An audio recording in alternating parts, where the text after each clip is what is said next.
That's a dog noise for Bron Breakker, because is he turning babyface or maybe even more heel against Seth Rollins in the long distant future, about 4 years away? But the seeds were started in this episode, potentially. I'm Ollie Davis. I'm joined by Luke Owen DAD on the WrestleTalk podcast, here every Tuesday and Friday, and this week also Sunday, because it's AEW All In and Superman. Not that we'll be covering the big Superman Green Lantern Guy Gardner match. No, but we will do a Raw Cutscene. Yeah, we will. So head over to Cutscene as well. Subscribe over there. This is our Raw Review podcast. If you haven't already, please press the thumbs up button. Give us a subscribe over at your local branch of Dixon's. And send in those chat gables in his fallen honor to WrestleTalk.com/support. We'll read out every single one over $5 before the end of the show. Our opening topic is Bron Breakker. Now, I think this was set up last week. It was. I would say so. I'm also, I will say, a little bit surprised that this is a report from a reputable news outlet, which is, guys, the creative direction for this group is that Bron Breakker's going to split away from it. Nadoy. Yes. Like, that was pretty much laid out when they got together. That is why you put factions like this together. So when there's the report came out, I was like, oh man, I've been digging around and I was speaking to people in creative. The creative direction for the Seth Riders is that Bron Breakker is going to split away from them. I don't know if you heard, guys. I've been talking to my sources too. I think WWE want to make Bron Breakker into the next big star. I think, you know what? Color me crazy, but it may seem outfield, but I've been told by some very high people in the creative team, this is the direction. Well, I guess one thing about the report, because we're referencing the bodyslam.net report, not just the goings-on on this opening segment, and that is that Paul Heyman will side with Bron Breakker. Yeah, so, and that's kind of what led us into this, the topic that we've got here, because we've got it as Bron Breakker face turn, because that is what you would probably presume from this, particularly if you're going through the evolution template, which kind of sort of feels this group is a little bit sort of based upon. Then that was designed to turn Orton and Batista babyface against Triple H and Ric Flair. So I get to Bron Breakker face turn. But if he's sticking with Heyman, is that more sticking as a heel and just becoming a top heel and actually is turning Seth Rollins back into a babyface? I can definitely see a world where Seth makes up with Roman because Bron and Bronson have sided with Paul Heyman. And that's the Shield reunion versus the Brons. That's money. Do you know what? Actually, that is really good. You've actually sold me a ticket there. I think to Saudi Arabia. I think that's one of the best pitches you've ever given on this show. I think both of us have been just knocking them out the park since WrestleMania. Whether Triple H will do them? Oh no, probably not. Probably not. Let's talk about this opening promo though, because I thought it accomplished so many things, and actually Bron's arc, just within this episode, revealed new elements of his character that I hadn't really considered up until now. So it opens as every episode of Raw does. Burn it down. I did have a little bit of I genuinely was. Yeah, I was all tuned out. I was strapped in, ready to just, for the next 20 minutes, to pass over my head, wash over my head as just nonsense words that just fill time. But WWE, I feel like they might know this, and they smartened up, and they all got in the ring, Seth's faction, and Seth is going to talk, but Bron Breakker is angry. He's pacing behind him, and Bron walks forward, grabs the mic from Paul Heyman instead, and knocks Seth's hand out the way. Yeah, it was a case of, because I was all prepped and ready for 20-minute opening promo. I've got the Money in the Bank briefcase. And I will say, really, what this promo, content-wise, accomplished was what a 20-minute Seth Rollins promo would have done, which is, here is what my character is. Here is what my character is. Here are the matches I've got tonight. But actually, overall, because it was done by Bron and, to a lesser extent, Bronson, it was a lot more effective than Seth and Paul Heyman just being like, and this is why we are the Visionaries. When Bron Breakker pushed past Seth Rollins' arm, did you get a big bit of that bloodline moment a couple of years ago when Jey walked forward and accidentally nudged the tribal chief? Yeah, there's a little bit of that. I will be honest, full transparency. Some of it I did miss because I was prepared to just not be paying attention. Well, that did happen. And as it happened, I thought, oh, that feels like when Jey first started the breakout angle from the bloodline and Roman's going to turn on him. Maybe Seth turns on Bron Breakker because he's like this. I know I said I want to build the future of the company, but I kind of meant I was the future of the company, not Bron Breakker. Yeah, I mean, kind of surprising them if the report is right that Heyman is going to stick with Bron. And I actually think that makes the most sense given if you are going to do the Roman and Seth tag team, the Shield reunion against the Wise Man and the Oracle. You know, like I think that makes a whole mess of sense. But Paul Heyman seems afraid of Bron Breakker and it seems like he can't control this guy. So why... I suppose they've got time to tell the story justification as to why Heyman would choose to stick with Bron. When I thought of the Bloodline mirror, though, I thought, wow, it was so much better when the Bloodline did it. But Bron Breakker marches forward, and yet you get Seth and Heyman talking behind Bron Breakker. The act actually ages. I thought this should just be one look from Seth. It shouldn't be a minute of them bickering back and forth, which is what it was. Yeah, I'm just going to slight apologies. Apparently, there's some echo on your mic. Oh, is there? Editor Kieran is coming down to see if he can address the issue. It actually Thank started, you, Kieran. Started to oddly happen on the last podcast record that we did, but it sounds like it was a gradual thing. So we're just going to look into the issue now. Sorry, folks. Maybe I shouldn't talk as much. Do you want to recap the segment then? Yeah, I mean, well, we kind of have, which is that, like, Bron... I thought Bron's promo was really funny, basically because his voice broke at one point. He hated Sami Zayn so much, he was like, I hate his beard! He doesn't like his beard, he doesn't like his music, doesn't like the fact he goes to a gym, doesn't like the fact that he doesn't tan as much as I do, and he... No one does. And he laid out why he's going to... Because they announced at the top of the show, and I think this is what kind of led me down the path of, like... I mean, I think I'm in the minority. I thought this was a perfunctory episode of Monday Night Raw. Oh. Like, in-ring wise, thought it was great. Because I thought we got really good matches, but like...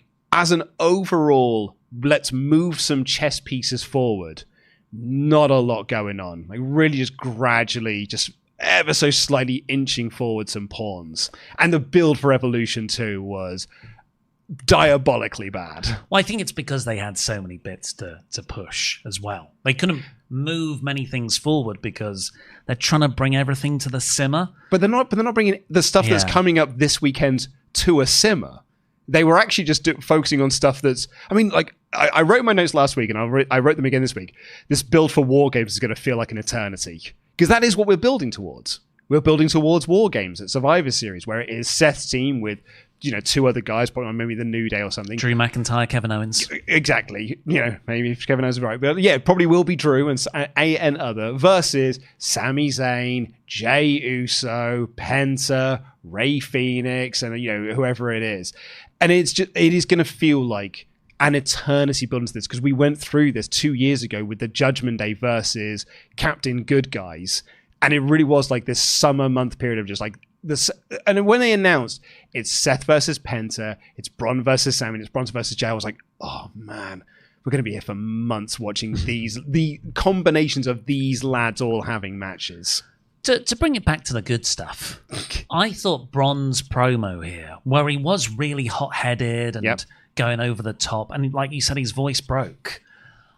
It got over this like really inexperienced, emotionally wild brawler. Yeah, it was great. Again, and it got over this character because what I loved about it in particular was Seth and Heyman in the background doing some acting, where they were just sort of like, what's this guy doing?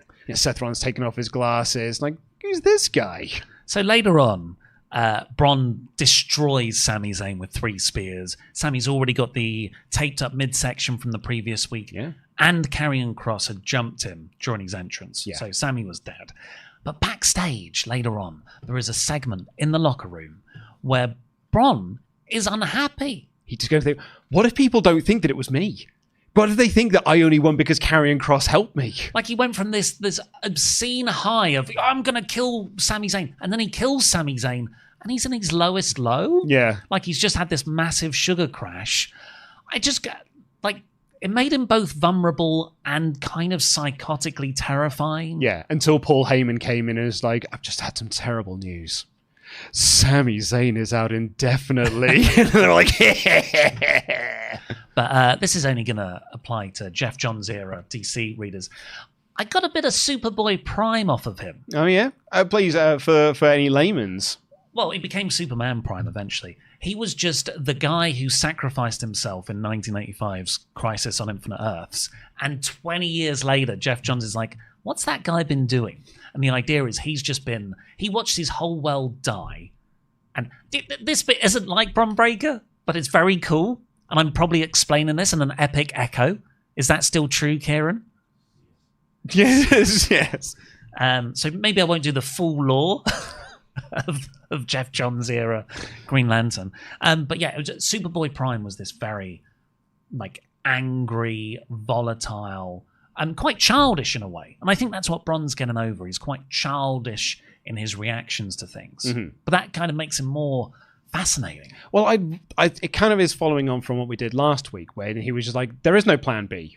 I'm plan A. That's actually all we really need is me, and I just need to go out there and hit some spears. And I like that he won his match. Bronson got the DQ for the week, but Bron just won his match, and it was like no issue for him whatsoever. And I think he would have won that match regardless of a Karrion Kross had attacked Sami Zayn on the ramp anyway, because he'd already done the damage last week when he beat Sami Zayn. Like, so he beat Sami Zayn in the tag match, beat him here in the singles match. I think that this is setting up Bron, but the question I suppose is, when are they going to do the turn? Are we just sort of sowing seeds now to pay off for next year, or are we sowing seeds now because we actually are going to fast track this and it's going to be a Seth Bron program into Mania? I think you've got so many Seth Ryder feuds you've got to do. You've still not done Roman and Punk versus Seth and Bron. You've still not done Seth versus Roman. You've still not done Bron versus Roman. Bron was the guy that took Roman Reigns out back in the Raw after Mania, Battle of the Spears. Heyman actually referenced Roman Reigns in this promo, saying that he doesn't have the balls to come back. The OTC is MIA, which means he's definitely coming back soon. Yeah. So I think you've got loads of matches. Seth's got to cash in. He's got to win the World Heavyweight title. It's probably, this is too obvious, so they might not do it. But Seth is World Heavyweight Champion. Bron Breakker wins the Royal Rumble. And then the straight up Batista one. Yeah. But do you think that's next year's Rumble? You're thinking, because that was my question of like, if we're planting seeds now, then I do think that we are, I don't know what's about this Levesque era, we're planting seeds of an Austin Theory, Grayson Waller dissension. It's 2 years on, they still have not broken up. So maybe I am just sort of reaching a little bit here, but I feel like if we are planting seeds now, maybe this is not a long-term group, or at least Bron being a part of it is not a long-term thing. Whereas I would have said that they would have been together for a good 18 months before you start sowing the seeds of dissension. Oh, well, I always saw this as, that's next year's Mania match. Bron versus Seth. Which you did do in your predictions, but I think we have been in this Levesque era conditioned to think that groups are going to be together for much longer than they would have done in the Vince era. You know, we're currently looking at the Nexus, and the Nexus is a group that really is only together for about 4 months before, you know, it all falls apart, or maybe 6 months. But that was saying like, man, they weren't together for very long. But I think in the Levesque era, we probably would have expected at least a year's worth of story before you start sowing those seeds of dissension. So it does feel like it's come around a little bit quickly, but I don't mind it. And I actually quite enjoy it, even though I wasn't overly hot on everything on this episode. The stuff they are doing with Bron Breakker, I'm very much enjoying. Well, let's see what you'll think in the chat gables. Whether they're going to break up. Oh, should we just get a poll going, actually? When will Bron and Seth break up? Or when will they have their first match? WrestleMania 42 or after? Or WrestleMania 43. Or WrestleMania 58. Okay, no, let's not put a joke option in there. Have I got a good voice now? We're all good now? Hey, thanks, Kieran. Cheers. What a hero. Let's get the poll going, and we'll have it is, when do you think they'll have their first match? WrestleMania 42, WrestleMania 43. and then we'll see how we get on. Or Bad Blood. Bad Blood in 3 months' time. Clash in Paris. Let's get into your chat, Gables here. Roach Senpai here said, the biggest issue there is with the Rollins United faction. I understand that Bron might be the one who turns on him, but what's the point of Bronson? And what was the point of the faction to begin with? Seth is just the highlight and the rest are just there. Oh, I think Bron Breakker's the highlight. I would say so. Yeah, they keep on saying how they're the future, how they're going to run Raw. But this was the only week where it really felt like they ran Raw. Yeah, they were here to dominate. They were 3. Well, they said they were 0-3, like they were 3 for 3, even though Bronson did lose his match. But his was not about winning the match; it was about doing damage to Jey Uso. And by the way, on that, I think it is really interesting that Bron was the only person who succeeded in the mission. Was he? Well, he was the only one who took out someone indefinitely, and he won. Oh, clean. sorry. I thought you were saying Bronson. Oh, no. And I was like, was he? Not Bronson Reed. Seth and Bronson Reed both had to cheat, and neither of them actually took out their opponent. Very good So you're point. building this thing that actually Breakker is the most credible of the bunch. So, but you're still of the belief you turn him... because in your, like, tagging him together... Because, like, that's the babyface push, right? It's like, don't know. he's the only guy who won with honor. Yeah. But I just think he could be the monster. You know, Brock Lesnar would just beat everyone clean. Yeah. And it could be one of those, it's the shades of grey, you're neither heel nor face, you actually don't do anything to change about your character itself. It's just that the crowd decide to cheer you or boo you. Black Yakuza here says, perfunctory is the best word to describe that, Raw, but it did plant seeds for the future. I wish WWE put more effort into Evolution, but they've made it clear that it's simply not the priority. I'm sure the show will be good, but the women deserve better. Oh yeah, like I think it will be a good show. Oh yeah, it'll be really It's got really 7 good. matches on it. God damn. What's this going to be, 5 hours? Well, it's because they got no sponsors for it, so there's actually time to put on another match. Explain to me perfunctory. It's just... It's... I once described WWE pay-per-views. This was like... I think it was during the pandemic. I was like, these are not shows. These are contractual obligations. They have to do these shows, but they actually mean nothing. And this word, like, I don't want to say this felt like a contractual obligation, but it felt like it is Monday night and we have to do Raw. So we have done Raw. I enjoyed this episode, and I felt like there was a bit of a chaotic energy going through it. Like, just from the opening segment, I was like, oh, that's interesting. That's not the paint-by-numbers Raw I feel like I get a lot of weeks. And then in the next segment, which we'll get onto, AJ Styles just hiding behind a crate. I was going to say, I mean, you might be one of the few people that did like that. Oh, really? Did people not like that? From what I mean, I was listening to a few podcasts and they were like, no, I'm not sure this is what we want from AJ Styles. What do you want from AJ Styles if not goofy AJ Styles? It's the best AJ. AJ hiding behind some Kallax units. Sending cakes. Sending cakes. The cake community. I'm watching you, dumb. It was brilliant. It was actually brilliant. I love that bit. Real Double J here said, Triple H's favourite director is George Lucas. Oof. His cynical booking is it's like poetry, it rhymes for story beats like Bron/Batista. It's all canon until it's not, like Lyra's title shot, Layla Luke hand triangle, and doubles down on comedy for AJ/Jar Jar. I feel like Real Double J jumped the reference shark there. Well, not particularly. They've talked about, they've turned AJ into the comedy character. But, but it does fit within Judgment Day because they are now comedy characters. And we'll do this one from Space Viking for now, who said, I hope it's okay asking here, but should Will and Swerve lose at All In? Can't ask that here. This is WWE talk.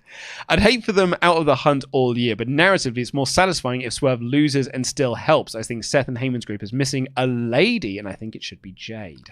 Oh, I don't know if Jade fits in. I bet Becky makes perfect sense. Like, it's weird that she wouldn't be a part of the faction if you're going to have a woman in there. But I would have said Roxanne Perez before she joined Judgment Day as a better fit. But I kind of prefer her in Judgment Day with Roxanne. Yeah, and I don't think it needs a lady in order for this sort of like... If when I look at that group, but when I think like they're missing something, like it's not a lady is not the answer that I'm thinking. But if Jade did join the faction, I'll be sitting at home and I'll go, get it, lady. It's a thing. It's a TikTok thing. So it was explained to us. It was explained to us by a youth who showed us the TikTok. Editor Wes. Who showed us the TikTok. He was so excited to show us this sketch. And it was like, I mean, I'll say it, shit Office. It was like someone who watched The Office and wanted to copy The Office, but is not as funny as Steve Carell and the people who made The Office. Nor has any of the emotional subtext that makes that show great. Yeah, because you've got to try and do things in 30 seconds, otherwise people swipe left off your video or whatever, however TikTok works. Yeah. I felt bad because Wes was very excited to show me the video. He finds it very funny, and I really didn't find it funny at all. And at the end, I just said to him, "Isn't that supposed to be dancing?" But it was good. It was good. I guess. Yeah, you know. Xavier Woods made a reference to it. That's why. There's just one more in here that you might have missed. Some guy writes, "Pitch for El Grande Americano. I'd love to see someone different in the mask every week." And Cole correctly points out who it is, but everyone else just gaslights him, saying, "It's the same guy, Cole." Could be a very fun comedy gimmick. It's kind of what they were doing with Kevin Owens and Ezekiel. Yeah. He knew that he was Elias, and everyone else was like, no, they're very much different people. Kevin Owens can make anything work. Yeah. Because that is a death sentence of a comedy run. And they turned it into one of the more memorable comedy bits of the Vince era near the end. I'm starting to think they're never going to explain how Chad Gable and El Grande Americano were on screen at the same time. Well, the person being walked off was obviously Ludwig Kaiser. But this is El Grande Americano, right? No, this is Ludwig Kaiser playing the role of El Grande. Have you seen Prestige? The Prestige? Yes, I've seen The Prestige. I think Chad's got an identical twin brother. Spoiler for that movie. There's 2 David Bowies. But yeah, let's get into the rest of Raw. But before that, boy, have we got a special offer for you, because the Wrestling Masterclass have got a brand new, revamped website that you can find by clicking the link in the video description down below, or the one that's being spammed by our wonderful moderating team. And because you are wonderful WrestleTalk podcast viewers, you can get an exclusive 10% discount code, WT Podcast. You can get 10% off on your courses, and all the courses that are available on Wrestling Masterclass, and it's available for 1 week. It ends by the time this podcast goes live next week. This promo code is gone. So if you're going to use it, you need to use it now. So go and check out the website, use the promo code, and get yourself, find your way, find your path into the world of wrestling, whether you want to be a wrestler, a manager, a booker, a promoter, a referee, or handsome chaps like Ollie Davis, you want to be on YouTube and in podcast form, then Wrestling Masterclass is it's the most encompassing place where you can learn everything you need to in order to break into this mad world of professional wrestling. When it originally launched, it was just one huge course with all of those bits in, so you'd learn every single part. And honestly, it's fast. I still think about the 7 points of match structure in matches. Like, hope cut off, nice. It really changes the way you just appreciate wrestling, but it also gives you very tangible, real steps on how you can get into stuff. Like one of our fans, German Dan, who we love, is now doing ring announcing for shows. Yeah, and we're so proud of him in Germany.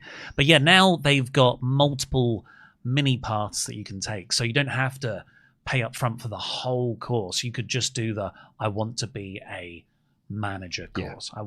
I want to be a wrestler course, and it gives you all the modules appropriate to that. So it's a lot more easier to get into. With insights from people like Raven, Mike Chioda, Al Snow, SoCal Val, yourself on the YouTube side of things, and AEW's Will Ospreay. There's a filmed in-ring seminar from Will Ospreay. Yeah. It's absolutely fascinating stuff. Right. This episode of Raw, where are my notes? There we are. Opened with that Seth Rollins promo that we've already covered. And then, best bit of the show, it's back to the Judgment Day. I can't believe I'm saying that. In the clubhouse. I mean, the opening of this bit. Like, I love that Raquel keeps getting told Liv's going to be out for a while. And she keeps going, like, no, she's going to be gone for a bit. Why are we doing this? Which is a really funny character bit to have, and she's performing it pretty well. But then the rest of the Judgment Day, or at least the Finn Roxanne access, are really going the other way. Yeah. Because they had a candlelit memorial for Liv. Like she's died. Her picture, some candles, some flowers, a little wake style spread. It was brilliant. And on that wake style spread is a cake. Yeah. And it says, Get well soon, Dom. And Dom goes, Finn, JD, thanks so much for the cake. And they both go, we didn't get that. Yeah. Finn goes, well, it wasn't me. And he looks at it and it just says at the bottom, AJ in icing. Love AJ. And Dom turns around and says, oh, you little kids. And then AJ is just like, and the camera pans around and AJ, if you haven't seen this, it's mad. It just pans around and AJ's hiding behind some Kallax units. And they're like, I'm watching you, Dom. He's like doing the eye thing. Yeah, and Dom's like, I'm genuinely hurt. I've got a doctor's note. I do not know a better use of AJ. Please explain to me how people don't enjoy this. I guess it's just because it is turning AJ Styles into a comedy character in what likely might be his final year as an active in-ring performer. Yeah, we've turned John Cena heel. We're going to make AJ a comedy goofball with the Judgment Day. As long as he's having fun, I enjoyed this. It really made me laugh. And is it how I would use AJ Styles? Yes. No. It isn't. And that is coming from someone who adores comedy goofball AJ Styles. He's so great at being comedy goofball. But it is not what I want from my AJ Styles in his twilight years as a professional wrestler. And I am, a little bit over Judgment Day drama, which I feel like I'm a broken record for saying. One serious bit of criticism. There have been 2 wrestling shows with cakes on in the last 5-day period. And neither of those cakes went into people's faces. It's a new era. What? It's a new era, man. Like, Dom chases after AJ, and like, where's the... He's going to fall over and fall into it. Where's the cake in the face bit going to happen? I was expecting. And it just cut to Kairi Sane making her entrance. I really thought that someone was going to throw another cake at him. Like, that cake is a red herring cake. Yeah. But no, it's... What turns round? Yeah. And AJ Styles is teleported. Cake in his face from this end. Yeah, exactly. But it's the cakes just remains. It's a new era, man. The wrestling's different now. I don't like it.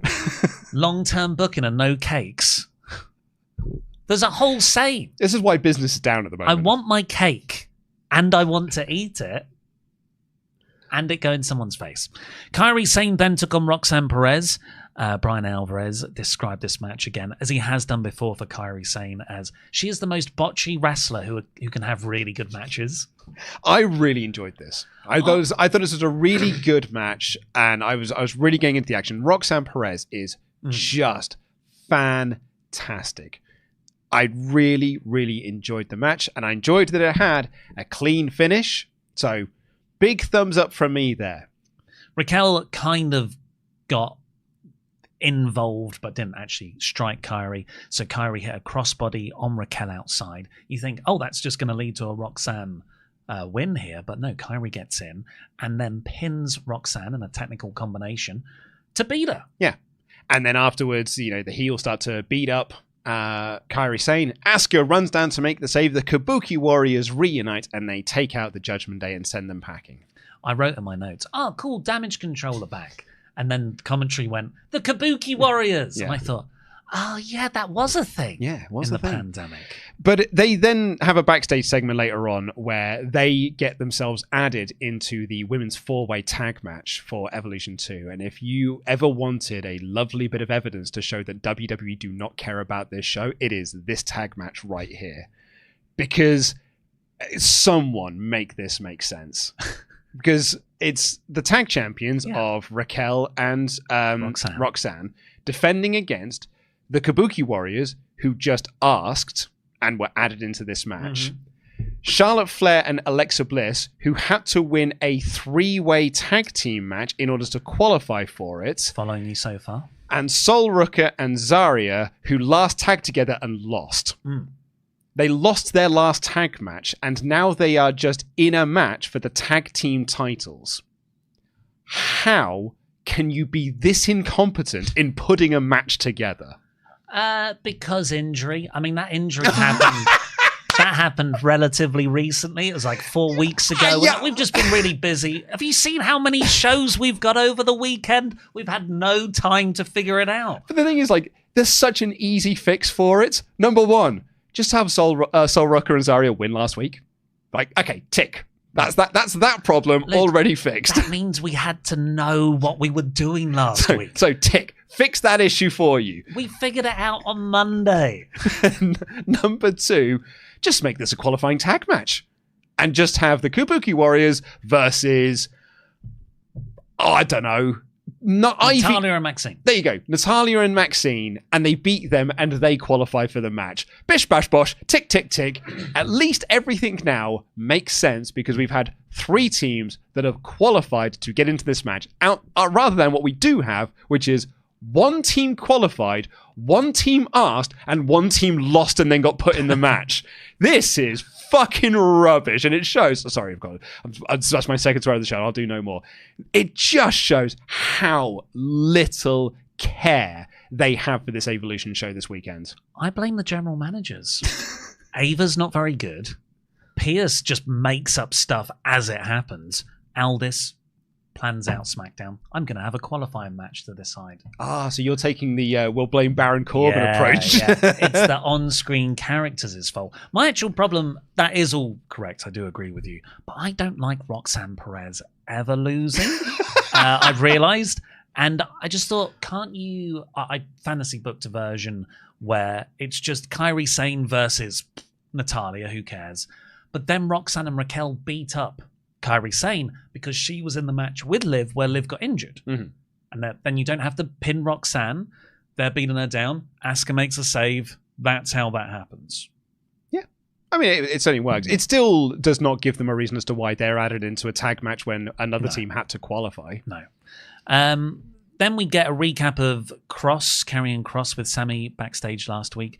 And yep, we can mark this on the bingo card. An interview backstage with Sami Zayn. And then Jackie Redmond goes into another interview. Yeah, because Sami Zayn walks off and Scarlett then walks from behind Sami Zayn. And Jackie says, do you have anything to say? And Scarlett says, no. Which was a bit weird.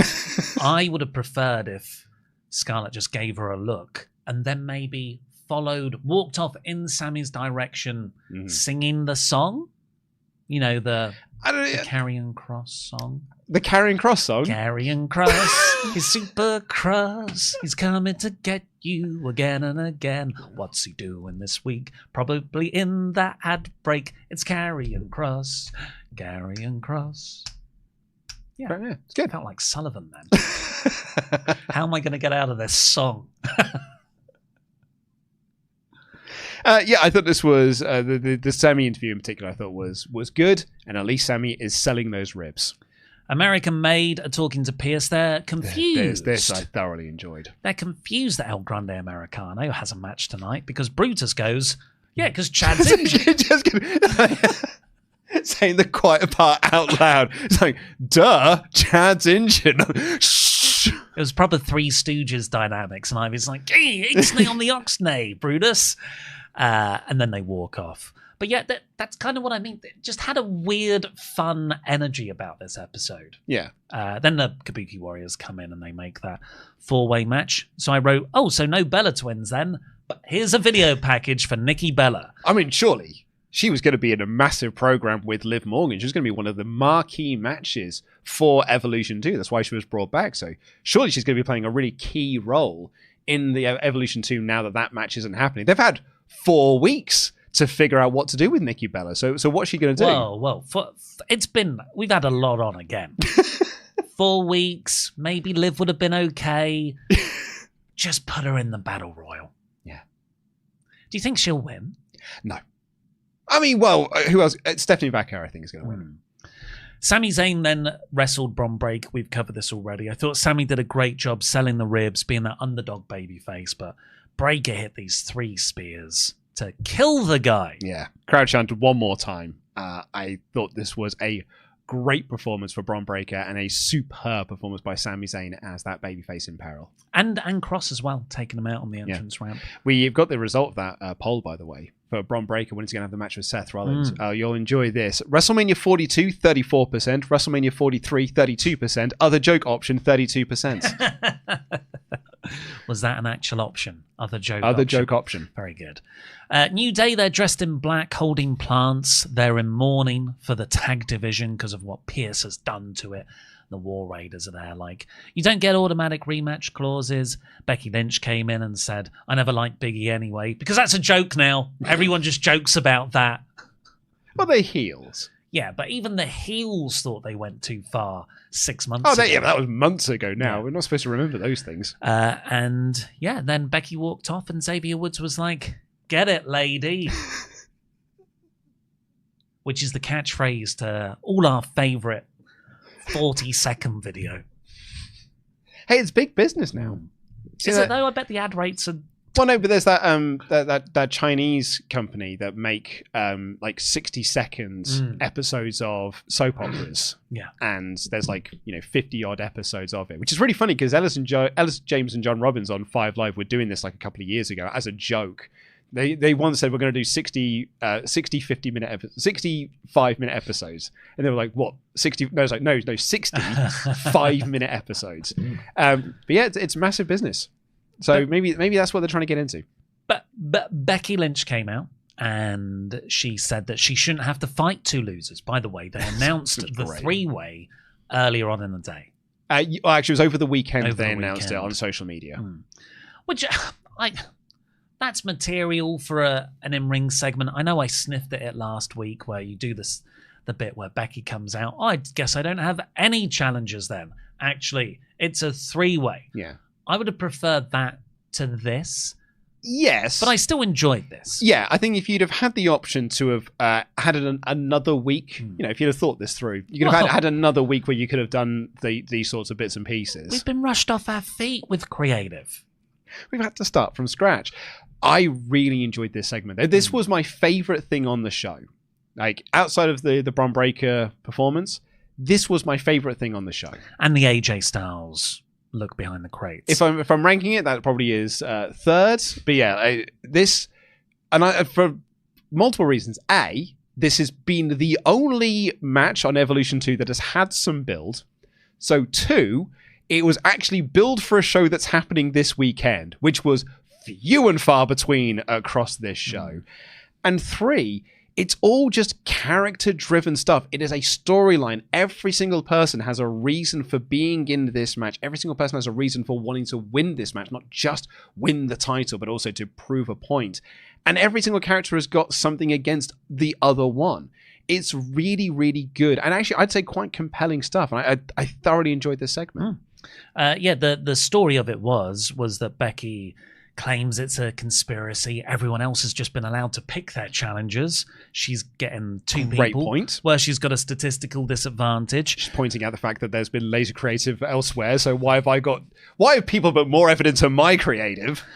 Bayley and Lyra interrupt, but then they kind of turn on each other. Yeah. And Lyra has a bit of a confusing bit about how she didn't call Becky called her in the whole WrestleMania heel turn bit. But the bit that I think we both agree on was best was when Bayley said, look, I was on the sidelines, I was watching when you did this, when you won that, but then you rose Becky's hand like a bitch. So you know it's serious now. I mean, actually, for me, it was Lyra's line of how Bayley, you claim to care about friendship, but really you actually care about titles more than friendship, so really you're no better than Becky is. It's now up to me to save that title from you 2 disappointments. But also, I think, I love that. And Bayley's like, I thought you were going to be the next big baby face, but you're putting over Becky Lynch when she beat you. Yeah. Like, I've lost respect for you. Despite the fact that's the stipulations of the match that was laid out. So it's actually a hypocritical point to be making.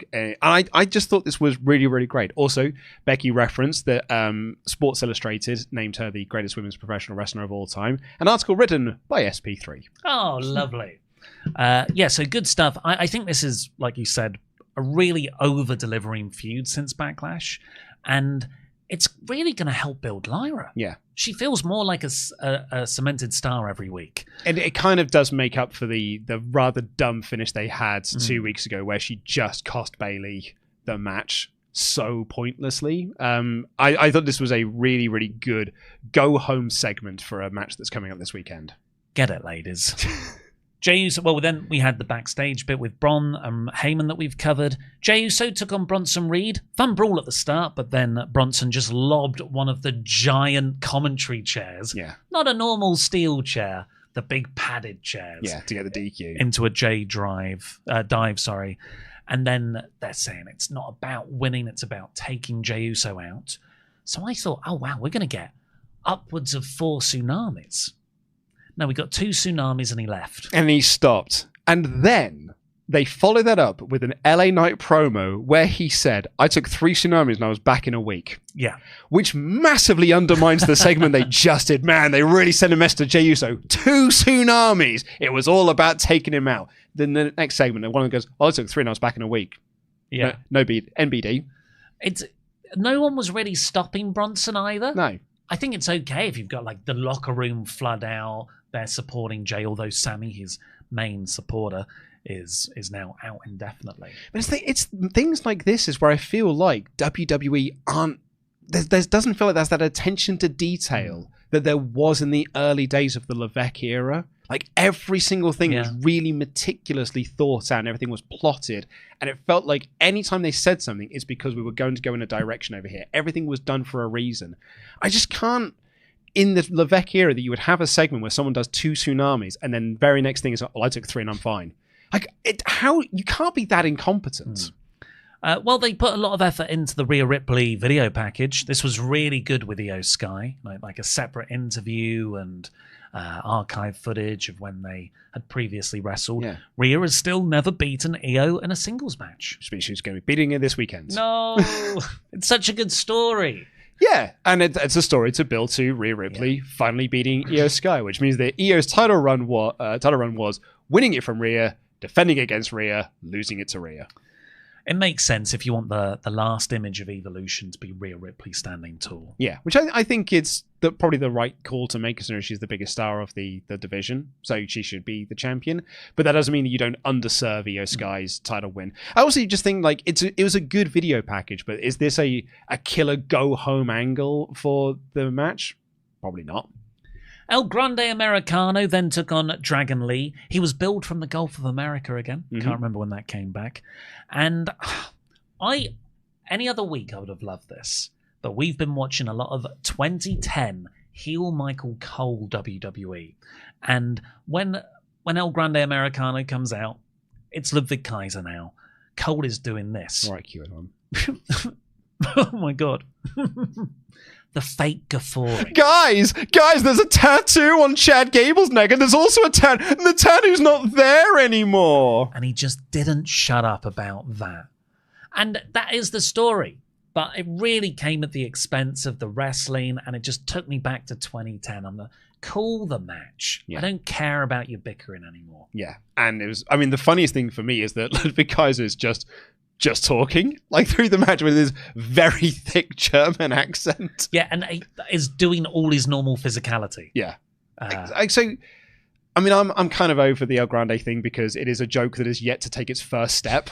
And we've been doing this for months now. Months and months and months we've been doing this storyline. And it's yet to actually take the next step in its story. Long-term booking. No, it's slow-term booking is what it is. Slow-term booking. I used to say this back in the day. It's not long-term booking. It's a story that's taking a long time to tell. And we are just scratching the surface of trying to tell the first step of this tale. And crikey, it's like I am ready for it to just... And we kind of had to pivot into this direction because of the Chad Gable injury. But if that's the case, then at least do something then. Like let's actually move this forward. But we're still just stuck here.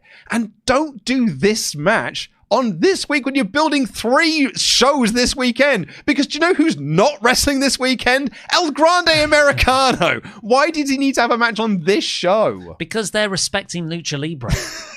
There's no AAA show this weekend. I really hope next week Ludwig, without the mask, is walking into his dressing room, his private dressing room that he's weirdly requested now. He's going to go in there, but the door opens and out walks a different El Grande Americano. If it is, like it's a different person each week. But I think really it's Natalia. Yeah, it's Natalia. It's a moss. It's a moss. I mean, that is going to lead to even worse Michael Cole commentary. So I don't know how much I love that idea. Penta's backstage and Heyman goes to talk to him. I can't remember what they said, but then Penta does the zero miedo. Bit of disrespect to Heyman. And Bron Breakker walks in and goes, look, man, I don't know what you just said, but you need to watch your tone when you're talking to the wise man. It was just this, I love this part of Bron. Yeah. Like, he feels like he's morally superior to everyone else, but he's really, really childish. And that probably is what's going to keep those two linked together. Yeah. Stephanie Vaquer announced herself for the Evolution Battle Royal. Yep. Great use of Stephanie Vaquer. Not on the poster. I think she'll likely win. Gunther came out. This is the big go home segment for Goldberg's retirement. Yeah, I've written here, this show has felt long at this point. This is what the first time the 2.5 hour Raw felt long. I didn't mind it. But Goldberg just pulls up in a kind of cool looking muscle car. Not a muscle car, but, like a classic car. It's half an hour before the end of the show. Where you been, Bill? He skids in, he gets out, and he storms down. Crowd are going crazy. That's the best thing. I am as well. Yeah, that is the best thing about this show. This crowd was superb. And Goldberg just decks Gunther. Gunther escapes from getting a spear. And that's it. And then Goldberg was going, you're next. Gunther's going to win the title this weekend. I'm a Goldberg guy. I am too. I really realised it after this, and he came in the car and I was like, God damn. I am too, but this build has been weak. This is Goldberg's final match. Actually, this is Goldberg's final match, and they keep saying this is Goldberg's final match, which they have not made, has not been part of the story for Goldberg, whose final match it is. It's actually been more of a plot point for Michael Cole than it has been anything else. And then earlier in the night, they had an infographic that said, this could be Goldberg's final match. I was like, what is it then? So is it his final match? Or is it could be his final match? Well, I say strap the title on him. Lose it at SummerSlam. Gunther underestimates him. Just do Lesnar Goldberg Survivor Series 2016. Why do he wins in seconds? Yeah. Oh! Wins in 86 seconds. But make it quicker. George Lucas, faster, more intense. The main event was really, really good. Really it was good. Penta versus Seth Rollins. There were only 15 minutes left when the bell rang. Usually we get about 20, 25. But they were just non-stop. Back and forth. Penta did chop the ring post early, and I thought, that's going to be the big story of the match, selling the arm. Never went back to it. Nope. But that's a Penta match. If you want your psychology, F off to the 80s. We're going elsewhere. He didn't take Raven's course on WrestlingMasterclass.com. No. But there was this great spot where Seth hit a buckle bomb and Penta bounced out of the corner, hit a Mexican destroyer, and then Seth just got the bottom rope to kick out. It is why I will never understand the criticism against the Canadian destroyer. It's the coolest move in wrestling, and it's always going to be cool. And they always find new ways, Penta in particular, to make it cool and to find a new way to do it. It's a rad move. It's the best move ever. Ultimately, though, Seth headbutted Penta accidentally, but really intentionally, in the dick. Yeah, he did. Did you say in the Penta? I said in the Penta. Very good. You like that. And then he hit a stomp to win. So yeah, Seth's faction stood tall over the course of the night. Bron and Bronson appear on the stage to come down to take out Penta even more. But then LA Knight appears and hits the BFT on Seth. And Breaker was so fast. I was like, get out of there, Knight. He's going to catch you. Yeah, and then they do that, my favourite heel thing, which is where they stand and go, Door! But the crowd were going crazy. LA Knight seemed like a megastar. Well, this is one of those WWE crowds we've not had for a while that felt like the WWE crowds of last year that were just on top of everything and were so into everyone. Like, this show even opened with the drone shot. I wrote in my notes here, this show has sold well then, I'm guessing, because they've opened with the drone shot to do that. And it felt like 2024 WWE. Like, not in terms of, I think the creative is nowhere near as good as it was for good portions of last year. But the crowd, kind of like when they were in London, like just sort of lapped everything up like they've not seen wrestling and they've been desperate to see WWE come to town. So like, I think this crowd really did elevate this show, which I thought, and I said at the top, in-ring wise, it was a really enjoyable episode of TV because it was really, really good matches. But I think as in terms of build for the 3 shows that are coming this weekend, exceptionally weak and just there. Like, this was just, it really was just an episode of Raw. Well, I gave it 80%. But you can have your votes in the poll that should have just appeared. Before we get into the remaining chat gables, let's say a big thank you to our wonderful pledge hammers on Patreon. Yeah. Big Jiggy Josh Martin. Let me get them up 1 second. Born to do it, Evan Shibley. No, now we're out of sync. I'll do the next two.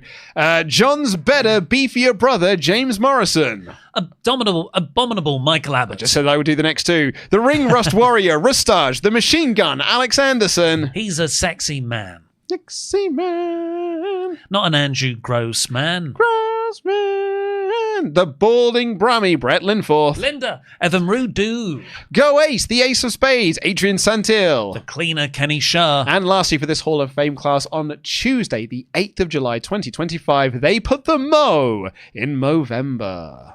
Thank you very much. Please go over to patreon.com/WrestleTalk. Bit of admin. We sort of announced our Patreon upcoming slate, and one of those was an episode of Tables, Lists and Chairs. But we're now pushing that back to one of the first 2 weeks of August. Yeah. And in its place, we will have a Brainbusters episode. Brainbusters makes its return. We've got a brand new episode of Brainbusters coming out at the end of this month, where it's myself and Sullivan and Adrian Arturo from Hustle Wrestling being pitted against each other for our knowledge on WWE SummerSlam. And there's a Patreon episode which will be testing our knowledge on Saturday night's main event. And I can tell you they were really fun episodes to film. We filmed them on an exceptionally hot day when the aircon was broken, but man, we laughed so much making it. SoCal Val is a wonderful host. Sat Inyangi is an incredible referee.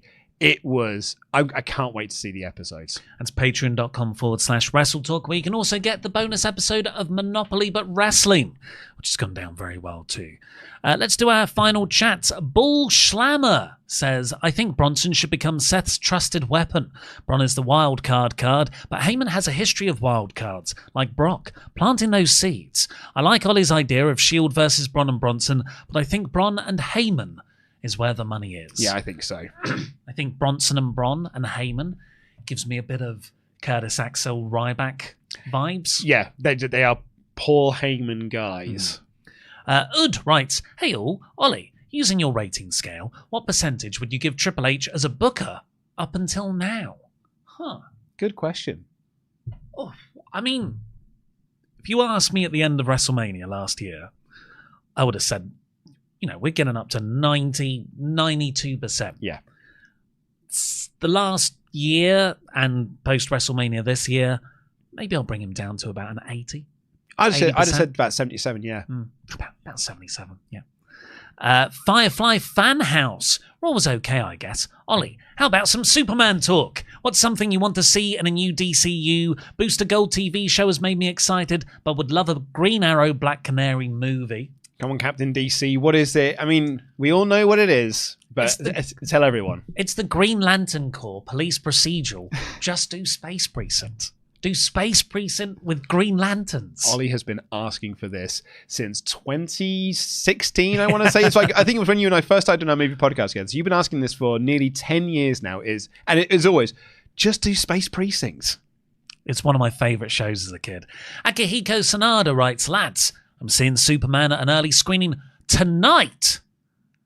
And I'm really excited. I've heard nothing but good, and James Gunn rules. I would talk about wrestling, but to be honest, there's too much of it currently, and I'm slightly burned out. This podcast keeps me updated. So I haven't actually heard someone say that they feel burned out with all of the wrestling that's going on at the moment, because there are 4 shows this weekend. Project Worm. My first wrestling show was the SmackDown After Mania with the big tag ladder match. Thanks to y'all keeping me updated on a product I don't usually watch. My next show and first AEW show I watch in full will be All In here. So thanks, guys. Jam that jam. Jam that jam, indeed. I hope you enjoy the show. Yeah, go over to patreon.com/WrestleTalk.